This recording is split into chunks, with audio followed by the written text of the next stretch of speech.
So I have a question for you. What's the best email marketing platform for creators? It's ConvertKit.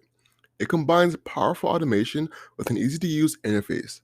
The heart of their business is their visual automation tool that allows you to deliver the right message to your audience at the right time. They have pre-built landing pages and forums, so creating and sending out copy is extremely easy. I personally use it with my business when I'm doing webinars. And you can use it too. Right now, we have an exclusive offer for you. ConvertKit is giving you a freemium membership with full access to the landing pages, forums, and email marketing for free, up to 1,000 subscribers. They are one of the only platforms that allows you to add your Facebook pixel to it for free. It allows you to create automation, and it allows you to get the ball rolling with your business. And of course, it integrates with Shopify, Wix, Squarespace, Gumroad, and a ton of other platforms. So what you're going to do is you're going to hit the podcast description and click the link there to get you to this freemium account. It's an amazing service, so make sure you try it out, guys. Let me know how it goes for you. I want to know. All right, let's get into the show. If Mombasa, the people who are making these deals, cannot make their ends meet, this is the thing. They're not entitled to any right of immunity on the grounds of sovereignty. That means that's all China's right there. Insane. Insane. Yo, let's get into this pod, man. What we talking about today, Al? What we talking about? Man, ladies and gentlemen, we have a different pod for you guys. I try to do something different and switch it up, on some new shit, where we dive deep into the combination of geopolitics and entrepreneurship and what governments do. This time, we're talking about the business entity that's really doing it. Specifically, the government. China, actually. Regularly when countries become developed, they no longer have the need to develop within their own country. They need to expand by conquering other countries. Before, if a country wanted to conquer, they went to war. Instead of invading a country and leaving a bloody path behind them, there's a much more kosher, much more safer route they take. That's a double-edged sword called debt. You know what I'm saying? That debt, bro. I think about it every day. Debt is the worst thing you can possibly have. So imagine you having personal debt, and you hear the stories. You hear how students from young, they went to law school, even undergrad, you have $40,000+ in debt. And some people rarely ever they don't even pay that for years. Some people have debt till like they're 50, 40, like they're done paying it then. And the interest you've paid on that debt is just astronomical. So now think about you as a country now. And this is not like 40K debt. This is billions of dollars in debt. And that's what we're going to get into today. Most definitely. I heard a quote that was like, there's two ways to colonize a country. One is by the sword. Another is by debt. Man, that's like so forward thinking. Like, because if you think about to colonize a country, you don't think debt. You're thinking war, hostile takeover. You're thinking like aggression. But debt is just so strategic. It's like you feel it happening, but you can't really see it. But you see the consequences of what that debt can do to your place where you stay, like where you call home, your citizen in that country. Facts. And that's something we both have in common, when it comes to our countries. Both Jamaica and Kenya are in debt to China. Yeah. You know what I'm saying? So let's talk about it, bro. So what we're going to do in this conversation is we're going to just go over the balance and the interesting wormhole of the Chinese takeover when it comes to conquering countries through debt. And we need to have a conversation around it. Are they actually conquering countries, or are they actually doing trade properly? Let's talk about that. So, Owen, bro, we're going to get into imperialism and the... Yeah. One thing we got to think about, Ali, is, like when we think about when these countries are being taken over, one thing that we really look at is the idea of colonialism. And back in Africa, a lot of different countries in Kenya were, well, not Kenya, but Africa were colonized. Kenya, where I'm from, the motherland, was colonized. It was a British colony. So the British had a majority of the land in all of Kenya. In all of rural Kenya, they had it. They had what they called the colonial masters, and they had different parts of where they have their own sectors. They owned a lot of land. So over time, Kenya got its independence. And the one thing that the British left behind was they left the land. They created this structure and they left it in people to take over in Kenya. But the hands that they left it in became so corrupt in their way of doing business that they hoarded a lot of the land for themselves. So when you go back to Kenya, for example, a lot of land is owned by several families, right? So when you think about how Kenya has advanced since independence, there's a lack of structure. There is a lot of corruption going on because everybody is doing things for themselves. They're not really thinking about the Republic of Kenya. So Kenya has gone through a residue of heavy colonialism, and we've never really been able to evolve as a sufficient moving country that is really doing what's best for the people, because a lot of people have taken over the resources for themselves. So when we think about China right now, we're thinking about, is China doing what colonialists did back in the day? But no, that's not what they're doing. They're really doing what's called more about, it's called imperialism. So what is imperialism? So this is the ideology of extending the rule over people in other countries for political and economic access, power, and control. So this is done through military force and soft and hard power. So soft power is more about it's more of like a cultural influence. So the difference between, and this is really key for conversation, the difference between colonialism and imperialism, what gets confused is when other people take over countries, but imperialism and colonialism both dictate the political and economic advantage over a land and the population they control. So colonialism is seen as the process of a country physically controlling another, and imperialism is seen as creating the idea behind conquest with colonialism. It's the political and monetary dominance, and this is where we get into the debt, monetary dominance, either formally or informally. So imperialism, when you see countries coming into another country, they're more focused on becoming imperialists. So this is creating an empire in that country by conquering a country's land and therefore increasing dominance in that country's state. So they buy their land and resources, they build businesses, they bring their own people to work on these places, to construct these roads, to build these infrastructures. They segregate themselves from the locals and they create something on their own, but in the disguise of actually benefiting the people who live in that country. But they're really doing it to set up a structure so they can come and take over, which is happening in places like Kenya, where I'm from, and other places in Africa, such as Ethiopia, and also Jamaica as well. So I think to set the stage out, this is where we are at right now, right? What China is doing, they're becoming heavy imperialists and where we are from. And we're slowly feeling it because we're seeing them move their population into our nations where our families are from. No, most definitely. And they're doing this through debt traps, right? Or at least that's what a lot of us are saying. This is the notion that we're discussing is China creating debt traps across these countries. So to properly put this into context, what is a debt trap? A debt trap is a situation in which the debt is difficult or impossible to repay, typically because high interest payments prevent repayment of that principal. And let's be clear, what China is doing, if they are doing these debt traps, are not new. The USA has been doing it for years. You ever wondered why the US just happens to have a military base in a ton of countries? There's a reason why. It's not because the US is just like, hey, let me put a military base here.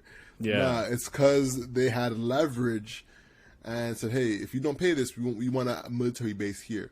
So if you think about that, if you were to Google how many countries have a military base or a presence there, you'd be surprised.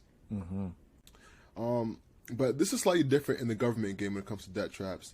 See, when China approaches countries like Sri Lanka, for instance, they offer to build a port because Sri Lanka doesn't have the economics, the resources. They don't have the capacity. You see that meme? We don't have the capacity. The capacity.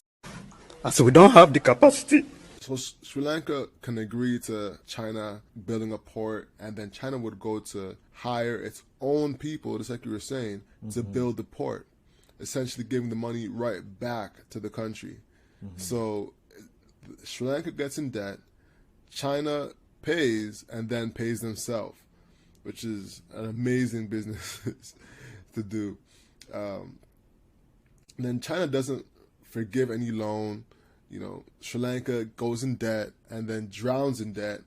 And before you know it, Sri Lanka is saying, yo, what can we do here? And China's like, you know what? We'll forgive your debt if you give us the port. So now China owns 85% of a port in Sri Lanka and 15,000 square acres of land around the port. That's crazy to say that, hey, we're going to control this land from now on and have access to your country, to your sovereign land. You know what I'm saying? And they control that for 99 years, a century essentially. That is messed up. That is messed. And when you think about this, what do you think is going on in these countries that are allowing China to come in and actually give them these loans and say, hey, let's build it up? Because no country goes into a deal knowing that they cannot. It's like, when you take a credit card or you do take a loan, let's say a payday loan, you deep in your heart, like, there's no way I can be able to pay this. Like, there's sometimes you can pay and like, okay, I got the money. But sometimes it's like, I think I can make it happen. And I think when you have that thought, I think I can make it happen, that is a recipe for disaster. And these are smart countries. They have like smart governments. They have high people in office. Why would they make a decision such as this knowing it can end in this type of outcome? So what happens is they have, so there's a book called The Confessions of an Economic Hitman, where, and I'll actually put a clip in right here to give some context. Laid out in his infamous book, Confessions of an Economic Hitman. What is an economic hitman, and what is your story as an economic hitman? Well, so Jake, let me first say that my official title was I was chief economist at a major international consulting firm.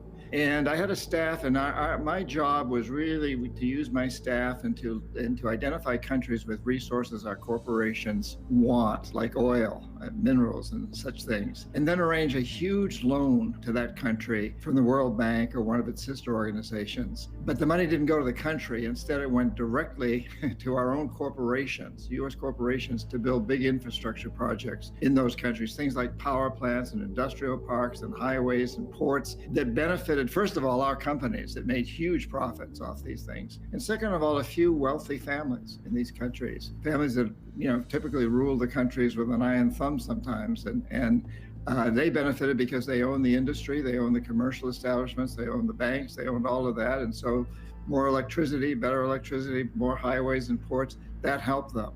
But the problem was that the loans also the collateral for the loan was the resources that were still under the ground, usually, like oil that had been exploited. And so the idea was that they would take on these loans, and over time, they would allow our corporations to come in and take their resources. In the meantime, they had to pay off interest on the loans. And so most of the people in the country suffered terribly. Money was diverted from education, healthcare, and other social services to pay off the interest. So, essentially, what these economic hitmen do is that they start calculating and making projections, air quotes, on projections on what the country could do if this becomes successful. So with those projections, they give salesmen the tools to say, hey, with this being successful, you would accomplish X. Politicians can now say, hey, I'm going to accomplish X for the country. This looks really good. And they get political favor as well with these politicians. So by the time the whole port goes through, the politicians would have already made their money and skirted off into the sunset because it takes so long to do, right? These are like 10-year, like 5-year, 10-year plans, right? Which takes longer than their reign. So by the time the contract goes through, they already got their money and are gone. and give it off to the next person to take care of. So in Sri Lanka, for instance, the guy made the deal, then the next person got elected and had to be like, all right, so how am I going to get rid of this? And they tried to refinance or try to take another loan out, and that just put them more into debt. So this is how it kind of happens. And that's the finesse. They have a Trojan horse through these economists who predict these winnings that these countries can have. It's an interesting game they play. Yeah, and I'm just looking at the mindset of the Chinese, right? If you look at China's population is like over 1 billion, if I'm not mistaken, right? Yeah. So they're really looking, okay, I'm thinking, what part does overpopulation of a country play into these debt traps? Yeah, that's a big part. China needs oil. They need natural resources to make their country function. The oils, the food, the labor. The thing with China as well is that there used to be this huge workforce, right? When things were saying made in China, you'd imagine like a sweatshop in China, right? But now they've grown so much, they've had exponential growth over the years. So their population is now entering the middle class. So who's going to be the China for China, right? Because China can no longer make those low-cost wages happen. So they need to have that export to somewhere. So that's why a lot of new shoes now are being made in Ethiopia, in Mauritius is another one, and in other countries, because they realize they need to find cheap labor. They'll even send people to the country to have actually I heard this interesting story I'm going to share. When I was working with a designer, I heard a story of Chinese immigrants being sent to Italy and having a whole camp in Italy just so they could have Chinese low-wage workers working in Italy. So they could say it's made in Italy, but it's actually made out of like low-cost workers. When you hear made in Italy, you think of a old Italian man with a mustache sitting, with a belly, sitting in front of his mill, shining his shoes. You know what I'm saying? Like, oh, I gotta make this shoe perfect for you. But really, it could be, a sweatshop in Italy, where the same type of thing that's happening in China or in a sweatshop in Africa or any third world country. Is happening. And that's the thing, man. A lot of the costs are rising in China. And the one thing, for example, that Africa presents to China is, we have excess of land, right? We have so much land. A majority of that is like, wildlife. It's just space, right? And within all this space, there exists like natural resources, right? There's iron, there's ore, there's so much things that they could take advantage of. And the thing is, cost of labor in Africa is so cheap, right? If you go to these countries, if you go there, there's no defined minimum wage. So if you're looking at a superpower like China and they're looking to take over, they're seeing these nations ripe for opportunity for economic gain. They're like, okay, we know the government is corrupt. We know these guys have a president. And another thing, these guys are easily bribed, right? Because it goes back to what we were talking about earlier. With them only looking out for their own gain, if you stuff their pockets, if you like get into these government bodies and you treat them nice, they'll let you come in. And they're like, okay, we'll give you this loan. We'll build out this road for you. We'll build out these structures. Like, they're being sold a dream, but they're not understanding how like their own greed and their own their sight is so short-sighted that they're not seeing what this can actually do for the whole Republic of Kenya or Jamaica.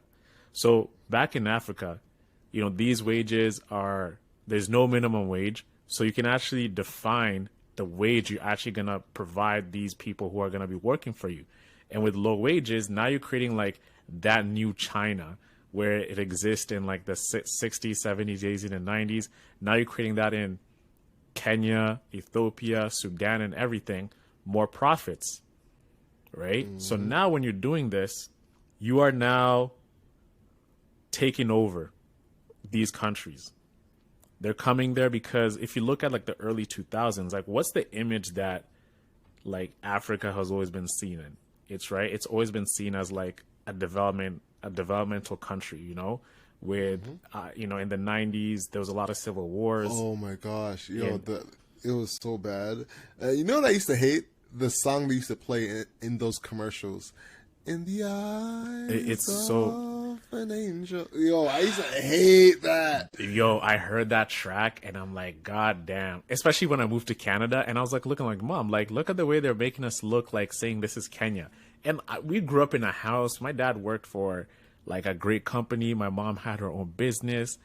Everybody was doing fine. It's only they went into like the slums, which you can go to a slum in Europe and Slovakia, Romania. You'll still find the same image, but it's not like a black kid or a black girl, a black boy or a black girl. It's the same thing. But now Africa is now the scene. It's the eyes of, we gotta help them, we gotta save them. That's why you have this. What's that one pic Ellen took when she actually went to Kenya? It's called poverty porn. That's a term, right? Poverty porn, bro. It's like when you take photos like before you leave an African nation. Hey, look, I'm helping out. Hey, I'm here like building schools. Like there's one story, like one guy and one group of people from America came to build a house in Kenya. And they actually did not even do it right. The locals are there looking at them like, you guys don't even know what you're doing. You don't even like, you're taking like a random girl from high school, let's call her Jane, and she's gonna go build a school in Africa. What the hell does she know about building schools? That's like when Kanye said that one line. I just saw Gaga is the creative director of Kodak. He's like, what the fuck does she know about cameras? You know what I'm saying, bro? Yeah, word. I like some of them Gaga songs. What the fuck does she know about cameras? That's the thing. What do these girls and guys know about building schools in Africa like they're coming to save the land? I just don't get it, man. Facts. Like she was doing a week ago, she was in a biology class. Now she's building a school. She's building a freaking school, and she can put that on her resume and everything. Hey, I like you being noble like that and actually wanting to help. But I think I'm not even going to blame, let's call her Jane. I just think it's the message that's been penetrated through media that if you're looking for a cleansing of perhaps your privilege for living in the West and you want to go on an expedition to perhaps help a evolving third world country, Africa is seen as the number one hotspot to do that. Yeah. It's ridiculous. But and now they can't do that as much anymore, you know. Now they go there and they see buildings and they're like, huh? Mm-hmm. Yeah, like you know, and they can't peddle the same image as they were before. So this goes back to what I was saying, right? Like we've gone through as a continent through these civil wars in places like Rwanda, you know, Sierra Leone, Africa, and you know, these wars were like a collapse from like the Soviet Union.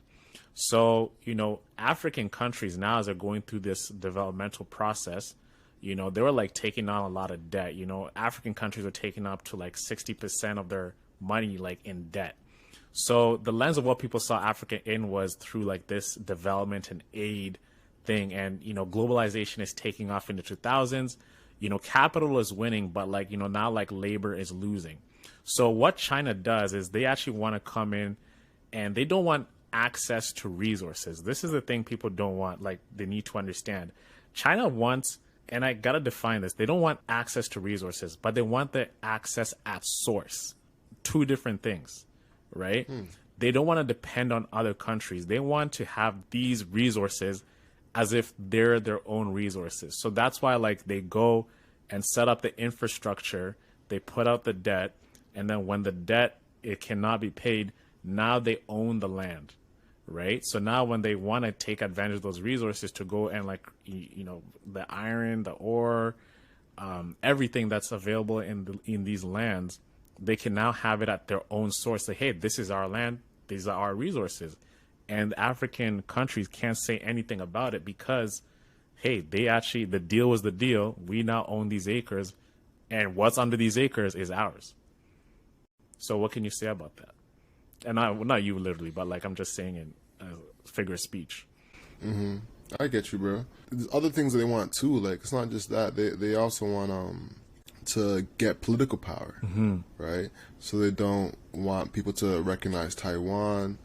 You know, they want votes in the UN, and as a political power, they can use that as leverage the same way the U.S. did. You know, so when you have this much money, it's a lapdog of the rich and a guard dog of the poor. So you really have to analyze what they're doing in the long term, because this is what they're playing with. They're playing the long game with this. Long game, bro. It's so admirable. It's kind of like when Low key, it's very admirable. Like as entrepreneurs, man, it's like we're looking at like, damn, that is strategy. When we think about strategy, like that is extremely strategic of China, man. Yeah, man. And they've invested in every country in Africa besides one. Let that sink in. Besides one, eh? Every country besides Swaziland. That's how much they've been spreading themselves across the continent. Almost a nation. And you know what's crazy, man? About taking what China's doing, they're building infrastructure, right? So they're offering these countries resources for infrastructure deals. So only 43% of the roads in Africa are paved, and 30% of all paved roads are in South Africa. So look at from a Chinese perspective, like they're looking, okay, 30% of all roads are in paved roads are in South Africa, and 43% of the roads in Africa are paved, right? So imagine when you see a ripe and you have the resources to do that, it's just like money signs. You're like, all I see is signs. All I see is dollar signs. Oh, you know what I mean? So that's what happens, bro. And another interesting thing is the total debt of Africa, China has 70% of it, right? Really? 70% of the debt in Africa is held by China. And the interesting thing, out of all 54 countries, close to about 9 countries are accountable to debt in China.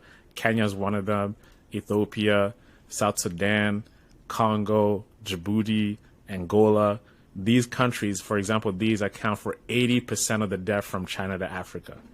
So out of 9 countries, they hold all the debt from China to Africa. So I'm like, all these other countries, they're definitely doing something right. But I'm like, damn, bro. So yeah, it's just interesting to see when you break down like that, 80% of the debt from China in Africa is held by 9 countries alone. Got you. So now let's have the other side of the conversation now. In comparison to the U.S., what China's doing isn't that bad. Because when the U.S. would come in, they'd start spreading propaganda, a whole bunch of counts of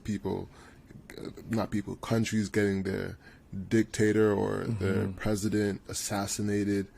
There's U.S. really infiltrating the country and imposing themselves on that country's regime. Whereas China doesn't do any of that.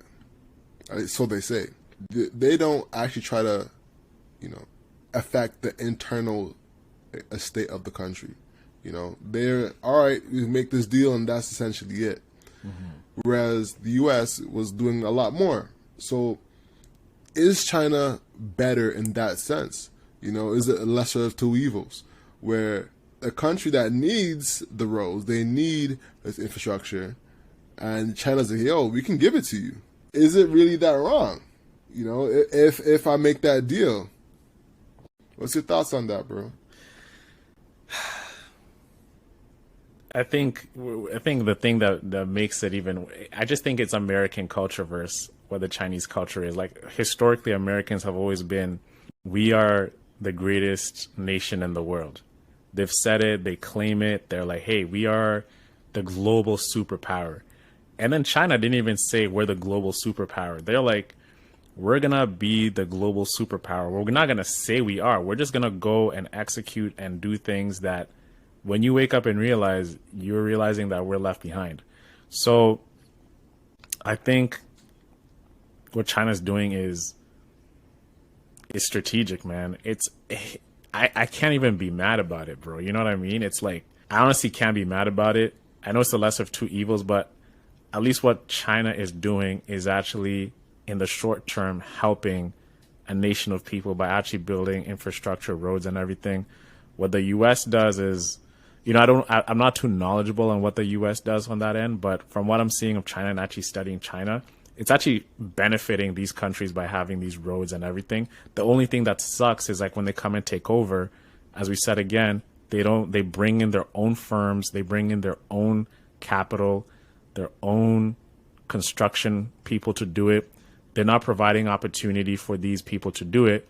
And the one thing about it is that even when they build these things, they're building it to the Chinese standard. So they're not really complying with what Africa and all these other countries have been using as a standard of built. Is now these countries have to comply to the Chinese way, which you can start seeing the African nations are losing their way of doing things to the global superpower like China, because now they have control. And that's when you actually start to see Chinese influence on these countries. Well, it was interesting though. I found a documentary on Zambia, and what was happening there I found very interesting, because they actually were teaching the locals how to farm. Oh, they were?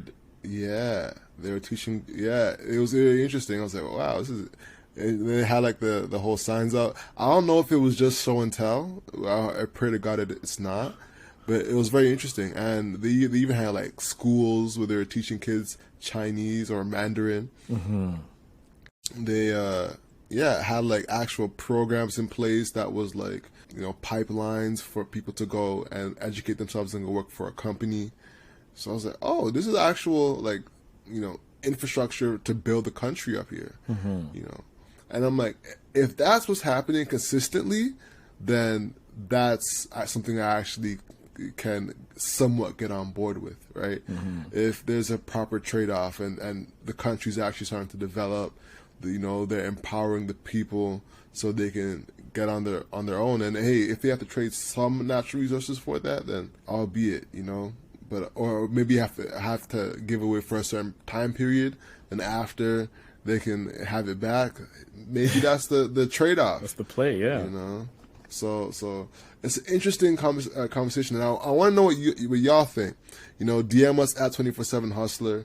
We want to know what you think about China's, exponential growth and their somewhat colonial debt trap. This is everything going on, everything we're talking about. Yeah. Let me know what you think. And I know you're about to enter Jamaica, bro, but before we go in there, 3 countries here that like are really like in the midst with China. Let's talk about it. Ethiopia is, if we want to leave anything for the audience, Ethiopia is the largest recipient in Africa of Chinese aid. So there's a railway in Ethiopia called the Standard Gauge Railway, which is essentially providing revolutionary infrastructure to stimulate economic growth. But the details of this builder is just crazy. This thing costs 4.5 billion, which is financed by China Export and Import Bank, and the railway uses, as I said before, Chinese companies, technology, standards, and specifications. So the interesting thing is Ethiopia is struggling to repay its loan to China and reap the benefits of this dynamic project. So in 2018, Addis Ababa negotiated with China and restructured to loan to 15 to 30 years. So this is just a highlight and an example of what happens when these countries cannot pay the loans. They're now extending these loans even further and further and further, and now they're getting in that debt trap, which we spoke about earlier. And then lastly, man, my own country, Kenya. Let's talk about it. My grandmother's land, Mombasa, bro. Mombasa is like the LA of Kenya. It's hot, blue waters, white sands, camels, vibes, bro. Drinking water out of a coconut type of thing. Sitting on it. We need to go there, man. We need to go to Kenya and have a pod from a Kenya, bro. Man. We'll go and get a nice villa, and we'll have a nice outdoor pod. So the Mombasa, man, is Mombasa might be up for grabs to China because they're in heavy borrowing. So according to Kenya's national Daily Nation newspaper, shout out to the Daily Nation. I used to read that when I was like drinking my my tea and toast in the mornings back in Nairobi. They're saying the terms are draconian and state. So neither the borrower, which is Kenya, nor any of its assets is entitled to any right of immunity on the grounds of sovereignty, which respect its obligations. So if Mombasa, the people who are making these deals, cannot make their ends meet, this is the thing. They're not entitled to any right of immunity on the grounds of sovereignty. That means that's all China's right there. Insane. Whoa. Insane. So I'm thinking to my grandma, I'm thinking my aunties, my uncles, that's where they grew up. That is like their land. And now, because of decisions of historic, dominance from colonialism and now having independence and not having the right government structure to really help them out, now they're being at the mercy of the Chinese who are, providing them with the infrastructure, but that's not their land anymore. So like, it's like you're taking over someone's land and now it's Chinaized, and you're not gonna have what Mombasa. You say Chinaized? Chinaized, bro. Chinaized. All right, I like that. Yeah. All right. So that take it in, guys. Marinate on that information, and but bro, like, talk to me, man. What's Jamaica like? What's like what Wagwan with Jamaica, bro? Man, there's a song by a guy named Kabaka Pyramid that sums it up beautifully. And he says, well done, Mr. Politician, man. And he kind of goes into like how Jamaica has been almost like sold to China, or a loan to China. But we secure your boat, we go to Island where the Chinese own. No, Jamaica is a Chinese loan. I tell you, well done, Mr. Politician, man. And I found it very interesting because China's interest in the Caribbean is proximity to the Panama Canal, a strategic shipping route connecting the Atlantic to the Pacific Oceans. Right now, which is an amazing stat, 4% of Jamaica's debt is owed to China, which is not a huge amount. Jamaica owes the U.S. a lot of debt as well. But Jamaica, which has emerged as an anchor for Chinese activity in the Caribbean, has received more Chinese government loans than any other Caribbean island or nation. Over the past 15 years, Beijing has lent Jamaica over $2.1 billion for roads, bridges, convention centers, and housing, according to the New York Times. One thing that is super noteworthy and is probably the most famous of these new builds is the North-South Highway, which cost Jamaica around $730 million to do. And there's like a $30 toll on it. Go ahead. So the North-South Highway, and I also want to ask you about the Panama Canal, right? What's the significance of these two things towards like Jamaica's economy and infrastructure? Shout out to David Mullings. I remember when he was on the podcast, he was talking about it. He says if you go underground, you run aground. What do you say? Like you run aground into the Panama Canal. Yeah, he cannot stop talking about it. Yeah. Shout out David Mullings, man. I can't wait to have you back on the pod for the 100th episode.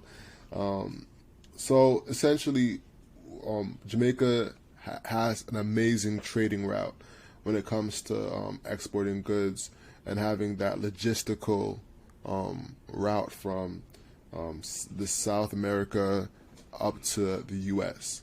The Panama Canal is one of those trading routes that is very resourceful, that help everyone get their shipments.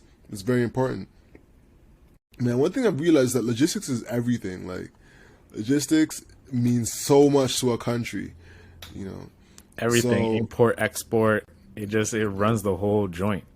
runs the whole thing. If you cut off that, like, you cut off the country. So, yeah, the Panama Canal is super important, and having more access to that can give China more access to the to that exact thing, to where the logistics go. So that gives the U.S. pressure One, because of the logistics, and two, because of the proximity to the U.S. So if there's ever a war, China will have Jamaica as a stopping point, which is so close to the U.S. So that's one thing they're really, looking out for. And the two countries that China really worries about is the U.S. and India, and they already have a port in Sri Lanka, like I mentioned earlier, right? So now they need one in the U.S. So that's what they're looking to Jamaica for. But yeah, the North-South Highway is very important. What's funny is I've actually been on this highway, and can I tell you, this was the most empty highway I've ever seen in Jamaica. Define empty highway. When I think of highway, I'm thinking empty highway. I'm thinking like DVP, like QEW. Like when I think of highways, that's what I'm thinking, because that's a North American way of highway. So have they built this highway like 6-9 lanes or something like that? Nah, it's like 4 or 5, something like that. It's like four lanes, but it is beautiful. It's a beautiful highway that spans like the Jamaican ravines. You can see this pair of greenery on the side. I was just surprised at how empty it was. Like there was barely anybody driving on it, and it was because of the toll. The toll is a lot for Jamaica. So it really put into perspective of what these debt traps can really be, because it needs to be profitable in order for them to make money. And if no one's on it, they're not making money off it. So now that this becomes debt, and China can be like, all right, boom, we have $730 million in debt. What do you want to take? Do you want to take some sugar canes? Do you want some alcohol? Like, what are we doing? Yeah. So it's the unfortunate reality. And even if I feel like if China had done what they were doing in Zambia, and we're training people, giving people tools for growth, then you can kind of understand that. But that's one thing I haven't seen or heard of in Jamaica. It looks like it's predominantly China giving money and creating debt traps. Like it's way more prominent of a debt trap there than it is in African countries. So that's the thing. Well, go ahead, Brian. And to give a history of Jamaica, right? Like Africa and Jamaica are totally different states, but how did Jamaica get in this position where they have to ask for a loan from China? What is give a picture of how Jamaica governs, with their government, with everything that they do? What are some things that have resulted where they actually have to now ask the Chinese for a loan to build out roads and bridges, convention centers, and housing? Corruption, honestly. There's been a lot of corruption among the politicians. And there was other debt traps as well. The U.S. has also had debt traps with Jamaica. So there's a reason why a lot of these countries don't develop, and it's not just because they don't want to. It's because these countries get taken advantage of by other countries. I start to do my research, the more I realize that these third world countries aren't really third world countries. They're countries that have been pillaged. And this is the result of the pillaging. It's just the funds that were supposed to grow that country went somewhere else. Isn't that what even happened with Haiti? I think Haiti, or is it Greece? One of those two countries, they're in massive, massive debt with the States. I think Haiti's in debt to France, if I'm not mistaken, and they're paying for their freedom in Haiti. It's ridiculous. France still owns a lot of countries, so it's hilarious. Not hilarious, but it's incredible to see what France still owns. And France is a tiny country. It's mad, man. They're just dominant. They've dominated a lot of countries. It's really surprising. But yeah, Jamaica has a lot of opportunities still to get out of the debt. So hopefully they can do that. I think that's one thing we need to talk to David Mullings about when he comes on the pod is what Jamaica's plan is to move forward. Because one thing I've heard that they've stopped doing is doing more loans with China, and they've actually cut it off and saying, all right, now we're going to start paying off the debt, and they have a plan to pay it off in 10 years, but they're still doing other partnerships with China, which is interesting. So we're going to see how it plays out, man. I'm honestly very nervous for it. I don't want to see Jamaica turn into a Chinese-owned land. So it's an interesting time we're living in right now. Facts. And is it so 2.1 billion, 730 million? So let's round it up. Let's say give or take $3 billion. Is this the only amount of money Jamaica is owing to China, or is it just what's reported? That's what's reported right now, you know. So the 2.1 though, I believe that includes the highway, if I'm not mistaken. Okay. So 2.1 billion is what they're owing. So hopefully they can get that done. And that's just from the research we've done today. This might not be all of it. There probably is more, but maybe we missed it in our research. So feel free to comment, guys. You know, we're still getting used to this. Is our first pod doing geopolitics and entrepreneurship. Yeah. You know, so take it easy on us if you have any information wrong. But yeah, one thing as well is that China actually gifted Jamaica a hospital. That was Gifted.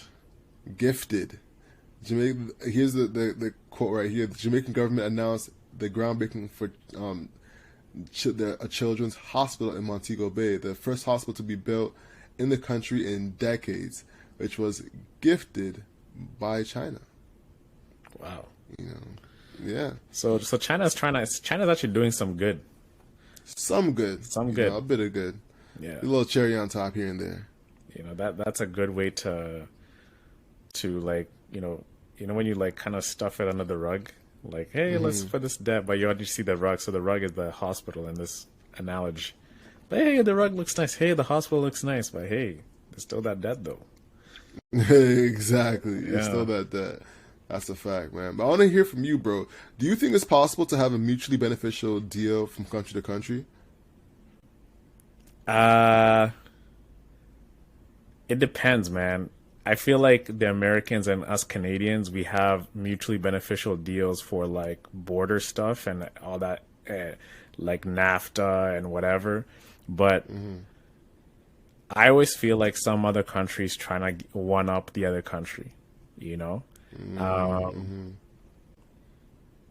You might not see it yet, but I think one deal for one country might actually yield better for them in the long run than that other country. And I think these countries that we're seeing right now, tell me one example. I can't even think of it, so I don't expect you to also know, bro, but tell me like one country that is below the US that is benefiting from a relationship with them.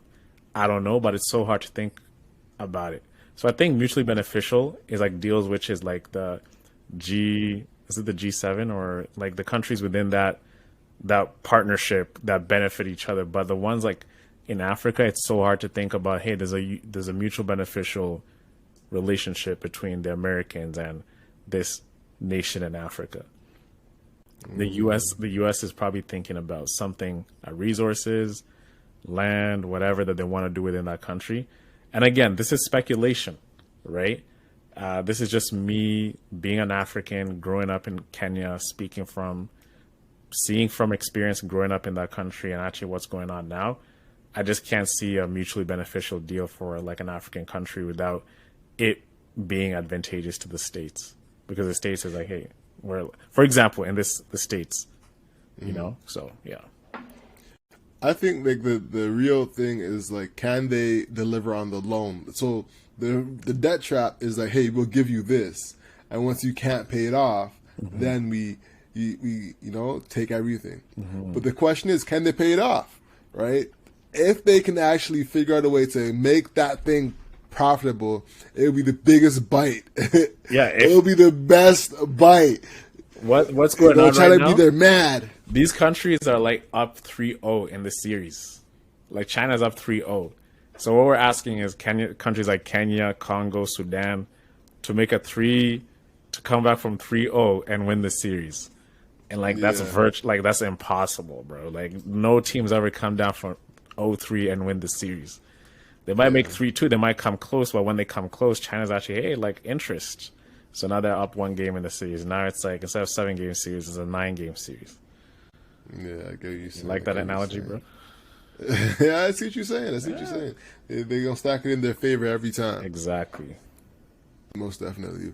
But yeah, we want to hear from you. You know, this is a different pod from us, so we want to hear what you think. What's your opinion? DM us at 247hustler or tweet us at 247hustlers with an S on Twitter. And make sure you stop by and get some merch at hustleovereverything.co. We have everything for you: t-shirts, notebooks, mugs, hats, Sweaters, hoodies. Fall season's fall approaching. season, So cuddle season. goes. Guys, you know, it's cuddle season and it's fall season. So if you want to like be cuddled up to your partner, or if you're a guy looking to have a girl steal your hoodie, give her an excuse to steal a hustle over everything hoodie, bro. You know, so don't sleep. Facts. Go do that.